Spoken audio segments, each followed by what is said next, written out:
റിവ്യൂസിന്റെ അതിപ്രസരമായ റിവ്യൂ രസം. Welcome to our channel.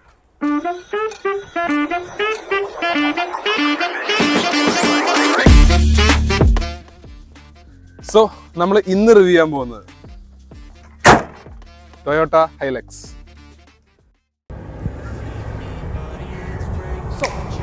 Hilux Looking for change, looking for pain. Pulling a mob, pushing a train. I'll never stop, stick to a lane. Pick up the pieces and go rearrange. I'll be the best above all the rest. Put me to the test and expect nothing less. Your check as I'm chess. What's happening next? Yeah. He got the venom, a tangible weapon. No coming in second. This life is a lesson. He got a new engine from pain. It's a blessing. New focus, no guessing. Just bold and obsession. All in his possession. You got their attention. I'll leave an impression and take a redemption. Just kill no discretion. Your mind is a weapon. 11-11. It's time for progression. Could try to play, but you're never gonna beat me. Look the other way. What I'm doing ain't easy. Bloody hands stained from the people who deceive me. Muddy hands break through the chains, go free. So ഇന്ന് നമ്മുടെ ഉള്ള ഒരു variety കാറ്റഗറിയുള്ള ഒരു കാറാണല്ലേ, life style vehicle എന്നാണ് വിളിക്കുക. So ഈ life style vehicle basically പറയുകയാണെങ്കിൽ നമ്മുടെ നാട്ടിൽ അങ്ങനെ കണ്ടിട്ടില്ല. കൂടുതൽ ഇസൂസു വന്നപ്പോഴാണ് നമുക്കൊരു ഇതായത്. നമ്മുടെ നാട്ടിൽ അങ്ങനെ കാണാത്തൊരു സംഭവമാണ്. പക്ഷെ UAE വെസ്റ്റേൺ കൺട്രീസിൽ അവരൊരു ട്രക്ക് ലൈഫ് ഉണ്ട്. അവർക്ക് ആ ലൈഫിന് ഭയങ്കര ഇഷ്ടമാണ് ലൈഫ് സ്റ്റൈൽ വെഹിക്കിൾ. ലൈക്ക് എല്ലാ വീട്ടിലും ഇതുപോലൊരു വണ്ടി ഉണ്ടാവും. അതെ, ലൈക്ക് ഡോഡ്ജ് റാം, പിന്നെ നമ്മുടെ F-150 റാപ്റ്റർ. അങ്ങനെ കൂടുതൽ നമ്മൾ UAE കുറെ കണ്ടിട്ടുണ്ട്. ഒരുപാട് റാമൊക്കെ എത്ര എണ്ണാന്നറിയോ? എന്താ വെച്ചാൽ ആ ഒരു ലൈഫ് സ്റ്റൈലാണ് അവിടുത്തെ ആൾക്കാർ. നമ്മുടെ ആൾക്കാർ ഇപ്പൊ വരുന്നുണ്ട്. ഇസൂസ് വന്നപ്പോഴാണ് കുറച്ചുകൂടി നമ്മൾ കാണണല്ലേ. ഇപ്പൊ മോഡേൺ ആൾക്കാരൊക്കെ എന്താ വെച്ചാൽ അഡ്വഞ്ചറസ് ആണല്ലോ. ഈവൻ ഈ ഒരു ഹൈലക്സ് ആയാലും ചില സ്ഥലങ്ങളിൽ ടൊയോട്ട ടക്കോമ എന്നുള്ളൊരു പേരിൽ അറിയപ്പെടുന്നുണ്ട്. സോ നമുക്ക് ഇതിന്റെ ഹിസ്റ്ററി പറയാം. ഇത് ആദ്യം വന്നത് 1968 1968 വന്നതിന് ശേഷം 8 ജനറേഷൻസ് വന്നു കഴിഞ്ഞു. ഇത് നമുക്ക് കിട്ടിയത് 2022 അതിന്റെ 9th ജനറേഷൻ. ഇത് ബേസിക്കലി പറയണെങ്കിൽ നമ്മൾ ഇത് പണ്ട് കണ്ടൊരു ആഡ് ഉണ്ട്. ഇൻഡിസ്ട്രക്റ്റബിൾ എന്ന് പറഞ്ഞ ഒരു കാറ് ഹൈലക്സ്, പണ്ടത്തെ ഹൈലക്സ് ആയിരുന്നു.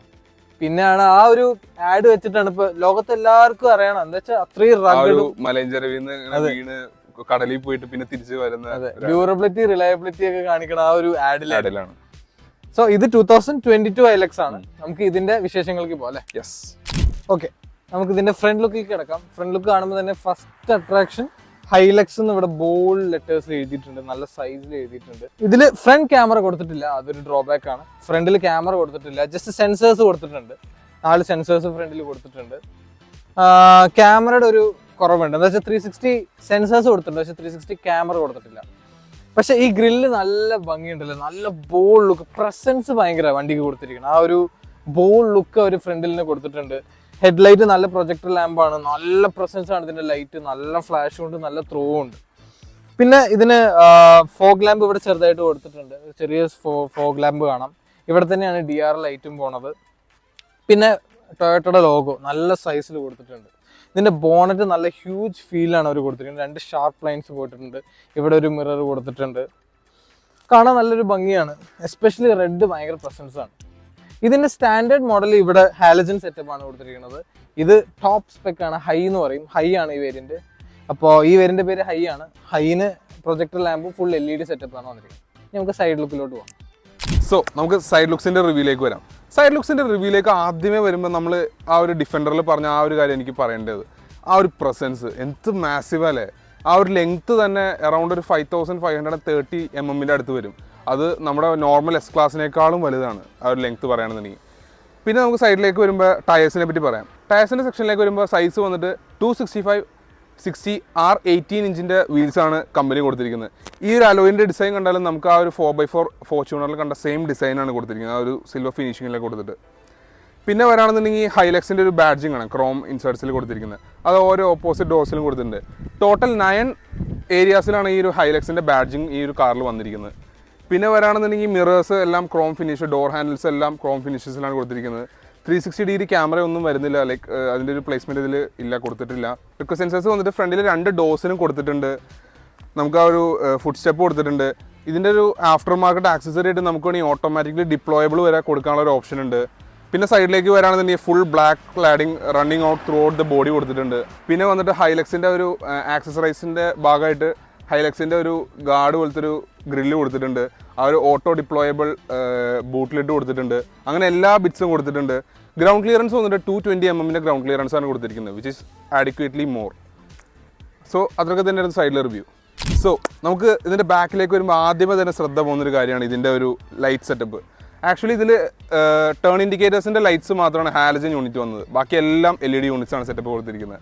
പിന്നെ വരാണെന്നുണ്ടെങ്കിൽ 4 പാർക്കിംഗ് സെൻസേഴ്സ് കൊടുത്തിട്ടുണ്ട്. ഇവിടെയായിട്ട് നമുക്കൊരു ചവിട്ടി കയറി നിൽക്കാൻ പാകത്തിന് ഒരു ലിഡ് കൊടുത്തിട്ടുണ്ട്. അതിൻ്റെ അവിടെയായിട്ട് നമ്പർ പ്ലേറ്റിൻ്റെ പ്ലേസ്മെൻറ്റ് വന്നത്. ഇവിടെയായിട്ടാണ് നമ്മൾ ഇതിൻ്റെ ബൂട്ട് ഓപ്പറേറ്റ് ചെയ്യുന്നത്. ഹൈഡ്രോളിക് സ്ട്രക്സ് കൊടുത്തിട്ടുണ്ട്, ഈസി ആയിട്ടാണ് അതിൻ്റെ ഒരു മൂവ്മെൻറ്റ് പോകുന്നത്. ഇത് വന്നിട്ട് ഇതിൻ്റെ ഒരു ആക്സസറീസിൻ്റെ ഭാഗമായിട്ടാണ് ഈ ഒരു ഓട്ടോമാറ്റിക് ലിഡ് കൊടുത്തിരിക്കുന്നത്.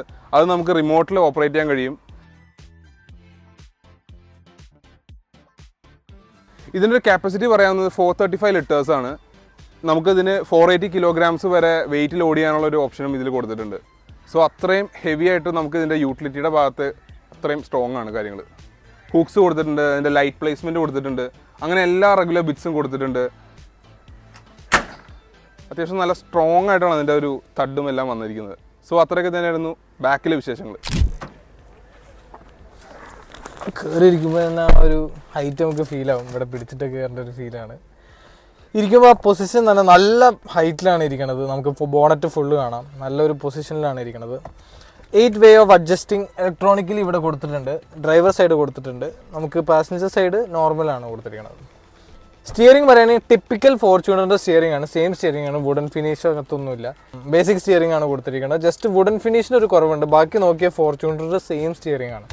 ഇൻസ്ട്രുമെൻറ്റ് ക്ലസ്റ്റർ എനിക്ക് ഭയങ്കര ഇഷ്ടം. എനിക്ക് ഇഷ്ടപ്പെട്ട ഒരു ആനിമേഷനാണ് ഹൈലക്സ് വരുന്ന ഒരു ആനിമേഷൻ. അത് എല്ലാം ഇന്നോവ ക്രിസ്റ്റ ആണെങ്കിലും ഫോർച്യൂണർ ആണെങ്കിലും അതിനൊക്കെ കൊടുത്തിട്ടുണ്ട്. നല്ലൊരു ഇൻസ്ട്രുമെൻറ്റ് ക്ലസ്റ്റർ ആണ് കൊടുത്തിരിക്കുന്നത്. Touch screen basic touch screen ആണ് കൊടുത്തിരിക്കുന്നത്. ഇവിടെയൊക്കെ നമുക്കൊരു കോസ്റ്റ് കട്ടിങ് കാണാൻ പറ്റും. ഡുവൽ സോൺ ക്ലൈമറ്റ് കൺട്രോളാണ് കൊടുത്തിരിക്കുന്നത്. ഇവിടെ തന്നെ നമുക്ക് ഓഫ് റോഡിൻ്റെ സ്വിച്ച് കൊടുത്തിട്ടുണ്ട്, ഡിഫറൻഷ്യൽ ലോക്കിൻ്റെ സ്വിച്ച്, ഹിൽ ഡിസൻറ്റ് കൺട്രോളിൻ്റെ, പിന്നെ ഈക്കോ പവർ മോഡ് ഇവിടെ കൊടുത്തിട്ടുണ്ട്. ഇത് സെയിം നമ്മുടെ ഇന്നോവ ആണെങ്കിലും ഫോർച്യൂണർ ആണെങ്കിലും സെയിം ഗിയർ ബോക്സിൻ്റെ ഇതാണ് കൊടുത്തിരിക്കുന്നത്. ക്ലൈമറ്റിന് ഇവിടെ ഒരു കൺട്രോൾ കൊടുത്തിട്ടുണ്ട്. എനിക്ക് ഇഷ്ടപ്പെട്ട് പ്രാക്ടിക്കാലിറ്റി 2 ഗ്ലൗ ബോക്സ് കൊടുത്തിട്ടുണ്ട്. ഇവിടെ 2 എണ്ണമായിട്ട് നമുക്ക് കാണാൻ പറ്റും. ഇത് കൂൾഡാണ്, അവിടെ ഒരു ബോട്ടിൽ വയ്ക്കാൻ പറ്റും, അല്ലാണ്ട് അത്യാവശ്യം സ്പേസ് ഒന്നും അവിടെ കൊടുത്തിട്ടില്ല. ഇവിടെ 2 സൈസ് നല്ല സ്പേസ് കൊടുത്തിട്ടുണ്ട്. ആംറസ്റ്റ് എനിക്ക് എടുത്ത് എസ്പെഷ്യലി പറയേണ്ടത് എന്താ വെച്ചാൽ 100 വാട്ടിൻ്റെ ഒരു സോക്കറ്റ് കൊടുത്തിട്ടുണ്ട്, ഒരു പ്ലഗ് പോലെ. അതാണെങ്കിൽ നമുക്ക് ഫാസ്റ്റ് ചാർജിങ് സപ്പോർട്ട് ചെയ്യും. നല്ലൊരു ഓപ്ഷനാണ് കൊടുത്തിരിക്കുന്നത്. 100 വാട്ട് 220 വോൾട്ടിൻ്റെ ഒരു കൊടുത്തിട്ടുണ്ട്. പിന്നെ ഇവിടെ നമുക്കൊരു ചെറിയ സ്റ്റോറേജ്, ഇവിടെ 2 കപ്പ് ഹോൾഡേഴ്സും കൊടുത്തിട്ടുണ്ട്. പിന്നെ ഇവിടെ ഒരു എക്സോസ്റ്റിൻ്റെ ഒരു ബട്ടൺ പോലെ ഇവിടെ ഒരു സ്വിച്ച് ഇട്ട് കൊടുത്തിട്ടുണ്ട്. ലൈറ്റ്സ് കൊടുത്തിട്ടുണ്ട്. യെസ്, സൺറൂഫ് ഇല്ല, അതൊരു കോസ്റ്റ് കട്ടിംഗ് ആണ്. ഓട്ടോ ഡിമ്മിങ്ങും കൊടുത്തിട്ടുണ്ട്. യെസ്. സോ കയറി വരുമ്പോൾ തന്നെ ആ ഒരു ഹാൻഡിൽ, നമ്മൾ ആക്ച്വലി ആദ്യമായിട്ട് ഒരു ഹാൻഡിലിൻ്റെ യൂസ് പറഞ്ഞത് എനിക്ക് തോന്നുന്നു ഡിഫൻഡറിലായിരിക്കും. കയറി ഓക്യുപ്പൈഡ് ആയിട്ട് നിന്ന് കഴിഞ്ഞപ്പോൾ തന്നെ നമുക്ക് ആമ്പിൾ എമൗണ്ട് ഓഫ് സ്പേസ് ഉണ്ട്. എനിക്ക് ആദ്യമേ ആ ഒരു ട്രക്ക് ആ ഒരു ലെവലിലേക്ക് വന്നപ്പോൾ എനിക്ക് ആ ഒരു സ്പേസ് ലാക്കിങ്നെസ് ഉണ്ടാവുന്ന ഒരു ഡൗട്ട് ഉണ്ടായിരുന്നു. പക്ഷേ എൻ്റെ ഒരു സീറ്റ് ഹൈറ്റ് തന്നെയാണ് ഫ്രണ്ടിലും സെറ്റ് ചെയ്തിരിക്കുന്നത്. അതേ ഹൈറ്റിലായാലും എനിക്ക് നീ room leg room ample amount ഉണ്ട്. അണ്ടർ തൈ സപ്പോർട്ട് മാത്രമാണ് ഒരു പൊടിക്ക് ലാക്കിങ് ആയിട്ട് എനിക്ക് ഫീൽ ചെയ്തത്. പിന്നെ വരാണെന്നുണ്ടെങ്കിൽ നമുക്കിവിടെ ഹാൻഡിൽ കൊടുത്തിട്ടുണ്ട്. ഹുക്ക് പക്ഷേ അവർ ഇവിടുന്ന് പ്ലേസ്മെൻറ്റ് വേണ്ടി ഇവിടെയാണ് കൊടുത്തിരിക്കുന്നത്. അതിലാണ് ഈ 4 kilograms വരെ മാക്സിമം വെയിറ്റിൻ്റെ ഒരു ഇതും കൊടുത്തിട്ടുണ്ട്. റിയർ AC വെൻസ് വന്നിട്ടുണ്ട്. കൺട്രോൾസ് എല്ലാം ഫ്രണ്ടിൽ തന്നെയാണ് കൊടുത്തിരിക്കുന്നത്. ലൈറ്റ് പ്ലേസ്മെൻറ്റ് കൊടുത്തിട്ടുണ്ട്. ഇവിടെയും ഹുക്സിൻ്റെ ഒരു പ്ലേസ്മെൻറ്റ് കാണാം. നമുക്ക് എന്തെങ്കിലും ഒരു നെറ്റ് പോലെയൊക്കെ ഹാങ് ചെയ്യണമെങ്കിൽ അതിനുള്ള ഓപ്ഷൻ കൊടുത്തിട്ടുണ്ട്. സെൻറ്റർ ഒരു ട്വിൻ കപ്പ് ഹോൾഡേഴ്സ് വന്നിട്ടുള്ള ആംറസ്റ്റ് വന്നിട്ടുണ്ട്. റിക്ലൈൻ ആംഗിൾ തീരെ അപ്രൈറ്റില്ല, ഒരു പൊടിക്കൊന്ന് റിക്ലൈൻഡ് ആണ്. നമുക്ക് അത്യാവശ്യം ഒന്ന് റിലാക്സ് ചെയ്തിരിക്കാനുള്ള ഒരു ഇതൊക്കെ ഉണ്ട്. എയർ ബാഗിൻ്റെ പ്ലേസ്മെൻറ്റ് കൊടുത്തിട്ടുണ്ട്. ഐസോഫിക് ചൈൽഡ് സീറ്റ് മൗണ്ട്സിൻ്റെ ഒരു പ്ലേസ്മെൻറ്റ് കൊടുത്തിട്ടുണ്ട്. അങ്ങനെ എല്ലാ സേഫ്റ്റി പാരാമീറ്റേഴ്സും കവർ ചെയ്തിട്ടുണ്ട്. ഇതിൻ്റെ എല്ലാ വിൻഡോസും വന്നിട്ട് 1 touch അപ്പ് ആൻഡ് ഡൗൺ ആണ്. എനിക്കത് വളരെയധികം ഇഷ്ടപ്പെട്ടു. സോ അത്രയൊക്കെ തന്നെയായിരുന്നു റിയറിലെ വിശേഷം. ഓക്കെ, അപ്പോൾ ഇനി നമ്മൾ ഹൈലക്സിൻ്റെ ഡ്രൈവ് റിവ്യൂലോട്ട് കിടക്കാം അല്ലേ? അതെ. എങ്ങനെയുണ്ട് പൊസിഷൻ ഇരിക്കാൻ? എടാ, കയറി ഇരുന്ന് കഴിഞ്ഞ് ആ ഒരു ഇരിക്കുമ്പോഴുള്ള കംഫർട്ടായിരുന്നു. നമ്മൾ ടച്ച് മെറ്റീരിയൽസിൻ്റെ ആ ഒരു എല്ലാ ഒരു ഫിറ്റ് ആൻഡ് ഫിനിഷ് ഒക്കെ ഒരു ലോങ് ലാസ്റ്റിങ്, ഒരു റിലയബിലിറ്റിക്ക് വേണ്ടിയിട്ട് ബിൽഡ് ചെയ്ത ആ ഒരു ഫീൽ ഉണ്ട്. ഒരു സ്ട്രോങ് ഫീൽ ഒക്കെ കൊടുത്തിട്ടുണ്ട് അവർ. ഇവിടെയൊക്കെ കുറച്ചൊരു ഹാർഡ് പ്ലാസ്റ്റിക്സ് ആണ് നമുക്ക്. ഇവിടെയൊക്കെ സോഫ്റ്റ് ടച്ച്, ഇവിടെയും ഹാർഡ് പ്ലാസ്റ്റിക്സ് കൊടുത്തിരിക്കണം അല്ലേ? പക്ഷെ ഒരു സ്റ്റിച്ചിങ് ഒക്കെ കൊടുത്ത് ഒരു നീറ്റ് ലേഔട്ട് ഒക്കെ കൊടുത്തിട്ടുണ്ട് അവർ. സോ ഫസ്റ്റ് നമുക്ക് സസ്പെൻഷനും റൈഡും പറയാം അല്ലേ? എങ്ങനെയുണ്ട് സസ്പെൻഷൻ? ഒരു ആട്ടമാണല്ലേ, ഒരു വോബിൾനെസ് ലൈക്ക് ഫോർച്യൂണറിനേക്കാളും കുറച്ചും കൂടി ഉണ്ട്. അതിന്റെ മെയിൻ റീസൺ എന്ന് പറഞ്ഞാൽ ഇതിന്റെ എല്ലാ ഒരു കംപ്ലീറ്റ് വെയിറ്റ്, ഏറ്റവും കൂടുതൽ വെയിറ്റ് കോൺസെൻട്രേറ്റ് ചെയ്യുന്നത് ആ ഒരു ഫ്രണ്ടിലാണ്. ലൈക്ക് ബാക്കിൽ വേറെ ഒന്നുമില്ല. നമ്മളിപ്പോ ലൈക്ക് ഓണർഷിപ്പിന്റെ റിവ്യൂസ് ഒക്കെ എല്ലാം നോക്കിയപ്പോൾ എല്ലാവരും പറയുന്ന ഒരു ഇഷ്യൂ ആണ് ഒരു ബാക്കിലെ വെയിറ്റ് ഇല്ലാത്തതുകൊണ്ട് ഒരു ബൊബിൾനെസ്. അത് നമ്മൾ ടേൺ ഒക്കെ എടുക്കുമ്പോൾ ശരിക്കും. പിന്നെ ലാഡർ ഫ്രെയിം ചാസി അല്ലേ, ലാഡർ ഫ്രെയിം ആയതുകൊണ്ട് പിന്നെ ഈ കുലുക്ക് എന്തെങ്കിലും എക്സ്പെക്ട് ചെയ്യണം. ഇത് പക്ഷെ നമ്മൾ നല്ല ലോഡ് ബാക്കിൽ വെക്കുകയാണെങ്കിൽ കുറെയൊക്കെ അത് മാനേജ് വെയിറ്റ് ബാലൻസ് ചെയ്ത് കഴിഞ്ഞാൽ ശരിയാവും. അതെ. അപ്പൊ സസ്പെൻഷൻ പറയുകയാണെങ്കിൽ ഫ്രണ്ടിൽ വിഷ് ബോണിന്റെ സസ്പെൻഷൻ കൊടുത്തിരിക്കണം, ബാക്കിൽ ലീഫ് സ്പ്രിംഗ്. അതാണ് ഫോർച്യൂണറായിട്ട് ഡിഫറൻസ്. ലീഫ് സ്പ്രിംഗ് കൊടുക്കാൻ കാരണം റെയറിൽ എന്താ വെച്ചാൽ റെയറിൽ ലോഡ് കൂടുതലായതുകൊണ്ട് കുറച്ചുകൂടി അബ്യൂസ് ആവും സസ്പെൻഷന്. അപ്പോൾ കുറച്ച് ലീഫ് സ്പ്രിംഗ് കൊടുത്താലാണ് അത്രയും ലോഡ് അതിന് ഇത് ചെയ്യാൻ പറ്റും. ആക്ച്വലി ഈ leaf spring commercial level of വണ്ടികൾക്ക് മാത്രം കൊടുക്കുന്ന ഒരു കാര്യമാണ്. പിന്നെ സസ്പെൻഷൻ കുറച്ച് സ്റ്റിഫർ സൈഡാണ്, നല്ല ഇങ്ങനെ ഇളകും. അത് നമുക്ക് മനസ്സിലാവും. ഓഫ് റോഡ് പോയാൽ നല്ല ഷേക്ക് ഉണ്ട്. പിന്നെ സ്റ്റിയറിംഗ് എങ്ങനെയുണ്ട്? സ്റ്റിയറിംഗ് നമ്മുടെ ഫോർച്യൂണറിന്റെ ഓർമ്മയ്ക്ക് ആദ്യം വരെ കാണുമ്പോൾ തന്നെ ഹൈഡ്രോളിക് ആണ്. കുറച്ചൊരു വെയിറ്റ് ഉണ്ട് സ്റ്റിയറിംഗിന്. എനിക്ക് ആക്ച്വലി വെയിറ്റ് ഉള്ള സ്റ്റിയറിംഗ് ഇഷ്ടം. ലൈക്ക് നമുക്ക് ഒരു കോൺഫിഡൻസ് കിട്ടും നമുക്ക് ഒരു സ്പീഡിങ്ങിലൊക്കെ പോകുമ്പോ. പിന്നെ നമ്മള് റൈഡ് ഹാൻഡ്ലിംഗ് നോക്കേണ്ട വണ്ടിയല്ല. സോ ഹാൻഡ്ലിംഗ് നമ്മള് സംസാരിക്കേണ്ട ആവശ്യമില്ല അല്ലെ. നല്ല ഹാൻഡ്ലിംഗ് വൈസ് നമുക്ക് പെട്ടെന്ന് വെട്ടിച്ചൊന്നും പോകാൻ പറ്റില്ല, ഒരു ബോഡി റോൾ ഉണ്ടല്ലോ. പിന്നെ എനിക്ക് മെയിൻ പറയാനുള്ളത് ഇതിന്റെ എഞ്ചിൻ 2.8 ലിറ്റർ ആണ്. നമ്മുടെ പറയുകയാണെന്നുണ്ടെങ്കിൽ ഇതിന്റെ ഒരു സ്റ്റാൻഡേർഡ് വേരിയന്റ് ഉണ്ട്, അതിന് 420 Nm ടോർക്ക് ആണ് കൊടുത്തിട്ടുള്ളത്. അതെന്താ വെച്ചാൽ മാനുവലിന് 420ഉം ഓട്ടോമാറ്റിക്കിന് 500 Nm ആണ്. ടോർക്ക് ഡിഫറൻസ് മാനുവലിനും ഇതിനും കൊടുത്തിട്ടുണ്ട്. പക്ഷെ ഹോഴ്സ് പവർ സെയിം ആണ് രണ്ടിലും. മാനുവലിന് 420 ആണല്ലേ, 420. ഇതിന് 500 Nm ടോർക്ക്. ബിക്കോസ് ഈ ഗിയർ ബോക്സിന് അത്രയും ടോർക്ക് ഡെലിവറി ആണോണ്ട് ഒരു ടോർക്ക് കുറച്ചുകൂടി കൊടുക്കണം. മാനുവൽ നമുക്ക് ഫുൾ നമുക്ക് തന്നെ കൺട്രോൾ ചെയ്യാൻ പറ്റും. ഇത് ആ ടോർക്ക് കുറവ് വരാണ്ടിരിക്കാനാണ് കുറച്ചുകൂടി ഒരു ടോർക്ക് കൊടുത്തിരിക്കുന്നത്. സോ ഗിയർ ബോക്സ് ഇത് 6 സ്പീഡ് ടോർക്ക് കൺവെർട്ടർ സെയിം തന്നെയാണ് നമ്മുടെ ഫോർച്യൂണറിലുള്ള. One of the most reliable gear box.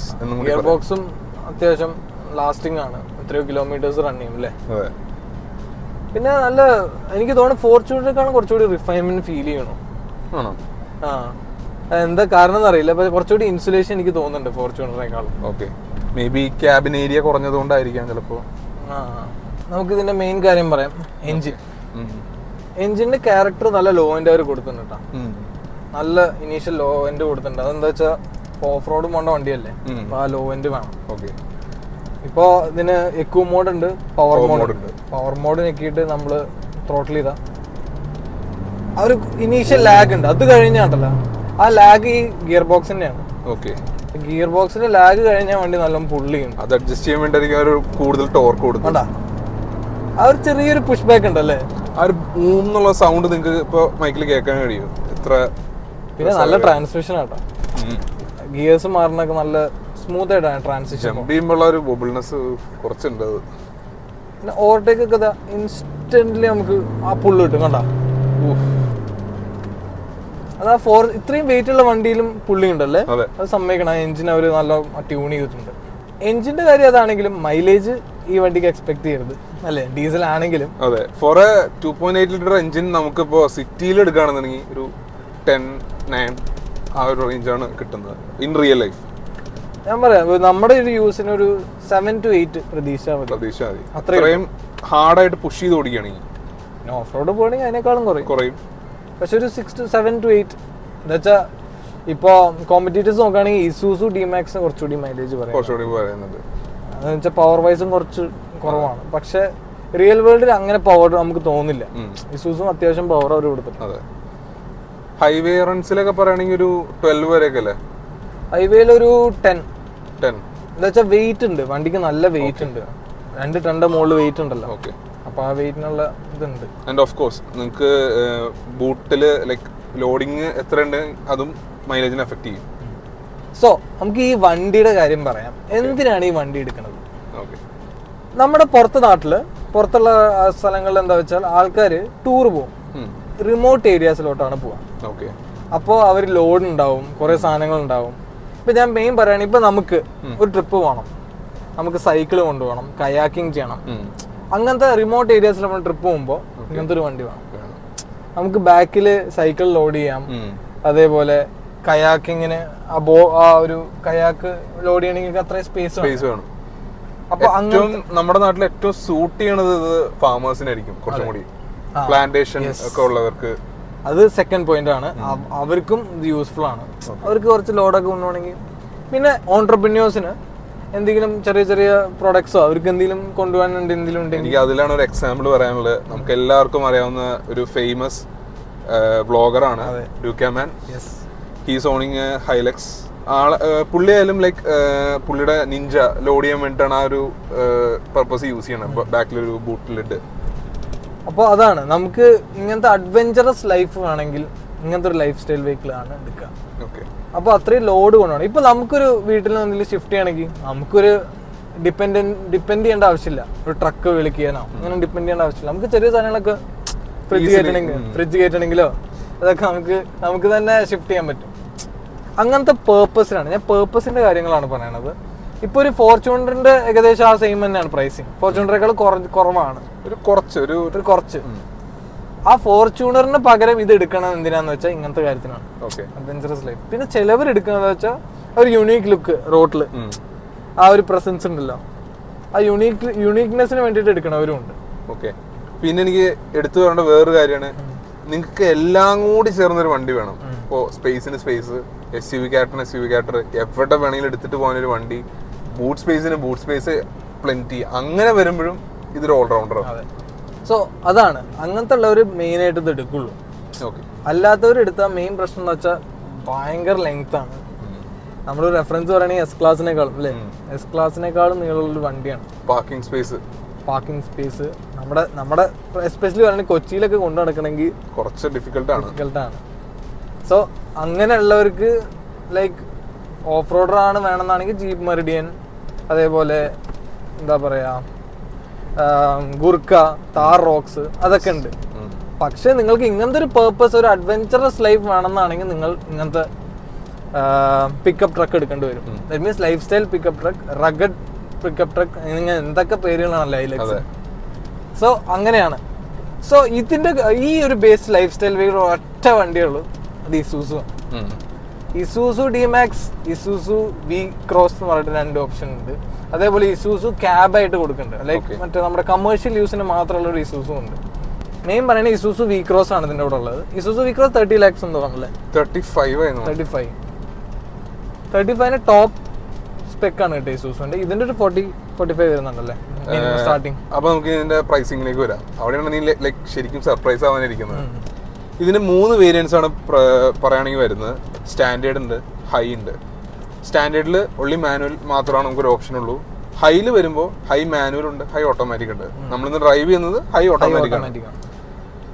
So സ്റ്റാൻഡേർഡിലേക്ക് വരുമ്പോൾ അതിൻ്റെ ഒരു സ്റ്റാർട്ടിംഗ് പ്രൈസ് വന്നിട്ട് ബിറ്റ്വീൻ 40 and 41 lakhs. അതാണ് ആ ഒരു റേഞ്ച് പറയാവുന്നത്. പിന്നെ ഹൈയിലേക്ക് വരാണെന്നുണ്ടെങ്കിൽ ഹൈ മാനുവലിന് വന്നിട്ട് 49,47,000 സംതിങ് ആണ് വരുന്നത്. അപ്പോൾ ഇത് കേട്ട് കഴിയുമ്പോൾ ഇനിയിപ്പോൾ ഓട്ടോമാറ്റിക് ട്രാൻസ്മിഷൻ ഓഫ് ഹൈ എന്ന് പറയുമ്പോൾ എവിടെ ചെന്ന് നിൽക്കുമെന്ന് നമ്മൾ ഒരു ഇതുണ്ട്. പക്ഷേ 50,05,000 ഇതിൻ്റെ ഓട്ടോമാറ്റിക് വേർഷൻ വരുന്നത്. അതെ. പ്ലസ് എടുത്തു പറയേണ്ട വേറൊരു കാര്യമാണ്, ഇപ്പം ടൊയോട്ടയിൽ ഈ കറന്റ് മന്തിൽ 80,000 rupees വരെ ക്യാഷ് ഓഫേഴ്സ് നടക്കുന്നുണ്ട്. ലൈക്ക് പ്രൈസ് വൈസ് നോക്കുകയാണെങ്കിൽ ഇസൂസു മച്ച് ചീപ്പറാണ്, അത് വേണ്ടവർക്ക് എടുക്കാം. പക്ഷെ ലൈക്ക് ടൊയോട്ടയുടെ സർവീസ് വേണം, ടൊയോട്ട വേണം അല്ലേ, അങ്ങനത്തെ ടൊയോട്ട നീഷ് ബയേഴ്സ് ഉണ്ട്, അവർക്ക് ഈ വണ്ടിയാണ് ബെസ്റ്റ്. എല്ലാത്തിലുപരി ഇതിന്റെ ഒരു റീസെയിൽ മാർക്കറ്റ് അത് ഒരു രീതിയിലും കുറയില്ല. ഇപ്പോ എന്റെ ഒരു ഫ്രണ്ട് തന്നെ ഇപ്പോ ക്രിസ്റ്റ എടുത്ത ഒരാളുണ്ട്, ഹൈലക്സ് എടുത്ത ഒരാളുണ്ട്. ക്രിസ്റ്റ എടുത്ത ടൈമിൽ പുള്ളിക്ക് 31 lakhs ആയിരുന്നു കോസ്റ്റ് വന്നത്. ഇന്ന് ക്രിസ്റ്റയുടെ വില 35 lakhs ലെവലെത്തി. അതാണ് ഒരു ഇൻവെസ്റ്റ്മെന്റ് ആണ് സത്യം പറഞ്ഞാൽ. ടൊയോട്ടയുടെ വണ്ടികളൊക്കെ ഇപ്പൊ ഇൻവെസ്റ്റ്മെന്റ് ആണ്. ഇതിന്റെ വില കുറയാൻ പോകുന്നില്ല, ലൈക്ക് ഇങ്ങനെ പോവാണ്. You will never regret on buying A Toyota. Like നിങ്ങൾ കുറെ വർഷങ്ങൾ വെച്ചിട്ട് പിന്നെ നിങ്ങൾക്ക് സെല്ല് ചെയ്യുന്നുള്ളൊരു മൈൻഡ് സെറ്റ് ഉണ്ടെങ്കിൽ ഇതെടുക്കണം ഓവർ ഇസൂസു. ആ കാര്യത്തിലാണ് ടൊയോട്ട സ്റ്റാൻഡ് ഔട്ട് ചെയ്യണം. പിന്നെ ഹൈലക്സിന് ഒരു എക്സ്ക്ലൂസിവിറ്റി പറയുകയാണെങ്കിൽ ഈ സെഗ്മെന്റിൽ അധികം കോമ്പറ്റീറ്റേഴ്സ് ഇല്ല. അതുകൊണ്ട് ടൊയോട്ടയ്ക്ക് ഒരു എന്താ പറയുക അഡ്വാൻറ്റേജ് ഉണ്ട്. അതെ. പിന്നെ പറയുകയാണെങ്കിൽ കുറച്ച് ഫീച്ചേഴ്സ് ഒരു സ്കിപ്പ് ചെയ്തിട്ടുണ്ടല്ലേ, ലൈക്ക് 360 ക്യാമറ ഇല്ല ഈ വണ്ടിക്ക്. മെയിൻ ഒരു വലിയൊരു വണ്ടിക്ക് വേണം. എനിക്ക് തോന്നുന്നു അതൊരു ഓപ്ഷനായിട്ട് കൊടുക്കാമെന്ന് തോന്നുന്നു. ഓപ്ഷൻ ആയിട്ടുണ്ടല്ലേ, ആഡ് ഓൺ ഉണ്ട്. ലൈക്ക് ഫോർച്യൂണറിന് കൊടുത്തിട്ടുണ്ട്, ലൈക്ക് ഇതിനുണ്ടാവും. ചിലവർ ചെയ്യണ്ടല്ലേ 50,000 എക്സ്ട്രാ ചെയ്ത് കൊടുത്തിട്ട് ലൈക്ക് അത് അവർക്ക് ലൈക്ക് ഈ വേരിയന്റിൽ കൊടുക്കുകയാണെങ്കിൽ കുറച്ചുകൂടി നല്ലൊരു ഓപ്ഷൻ ആയിരിക്കും അത്. അതെ. ബ്രേക്കിംഗ് കുറച്ച് സ്പോഞ്ചിയാണ്. ഒരു എന്താ പറയാ, ഒരു നോസ് ഡൈവ് എന്താ വെച്ചാൽ അത്ര ഹെവി ഉള്ള വണ്ടിയല്ലേ, സെയിം ആസ് ഫോർച്യൂണർ അല്ലേ. പക്ഷെ ബ്രേക്കിംഗ് ഉണ്ട്, ലൈക്ക് എഫിഷ്യന്റ് ആണ്. ഒരു നോസ് ഡൈവ് ചെറുതായിട്ടുണ്ടെന്നാണ്. ഓക്കെ, നമുക്ക് ഇതിന്റെ ഓഫ് റോഡ് കേപ്പബിലിറ്റീസ് പറയാം. ഇതിന് ട്രാക്ക് എന്ന് പറയുന്ന സംഭവം ഉണ്ട്, ആക്റ്റീവ് ട്രാക്ഷൻ കൺട്രോൾ. അതെന്താന്ന് വെച്ചാൽ ഓട്ടോമാറ്റിക്കലി റെയറിലുള്ള പവർ ഡിസ്ട്രിബ്യൂഷൻസ് ഇല്ല, അത് കൊടുക്കും. അപ്പൊ നമ്മൾ അങ്ങനത്തെ രീതിയിൽ ട്രാക്ഷൻ ഇല്ലാണ്ട് ട്രാപ്പ് ആവില്ല. നല്ല ഗ്രിപ്പ് കിട്ടിയിട്ട് നമ്മള് ലൈക്ക് പറയുകയാണെങ്കിൽ നമുക്ക് ഇങ്ങനത്തെ സ്റ്റീപ്പിലൊക്കെ ഇല്ലേ കയറുമ്പോൾ ആക്റ്റീവ് ട്രാക്ഷൻ കൺട്രോൾ ഉള്ളതുകൊണ്ട് നല്ല റോഡ് ഗ്രിപ്പ് കിട്ടും വണ്ടിക്ക്. പിന്നെ ഓൾ ടെറൈൻ ടയേഴ്സ് ആണല്ലോ കൊടുത്തിരിക്കുന്നത്. പിന്നെ റെയർ ഡിഫറൻഷ്യൽ ലോക്ക് കൊടുത്തിട്ടുണ്ട്, ഇലക്ട്രോണിക്കലി ആണ് അതും ഓഫ് റോഡിൽ ഭയങ്കര ആവശ്യമാണ്. എസ്പെഷ്യലി റോക്സും അതിലൊക്കെ നമ്മൾ പോകുമ്പോൾ ഈക്വൽ ഡിസ്ട്രിബ്യൂഷൻ കൊടുക്കണമല്ലോ ബാക്കിലത്തെ റെയർ ടയർ. ലൈക്ക് ഇതാണ് ലൈക്ക് ഫോർച്യൂണറിൽ നിന്ന് കുറച്ചുകൂടെ ഡിഫറൻഷിയേറ്റ് ചെയ്യുന്ന ഒരു കാര്യം.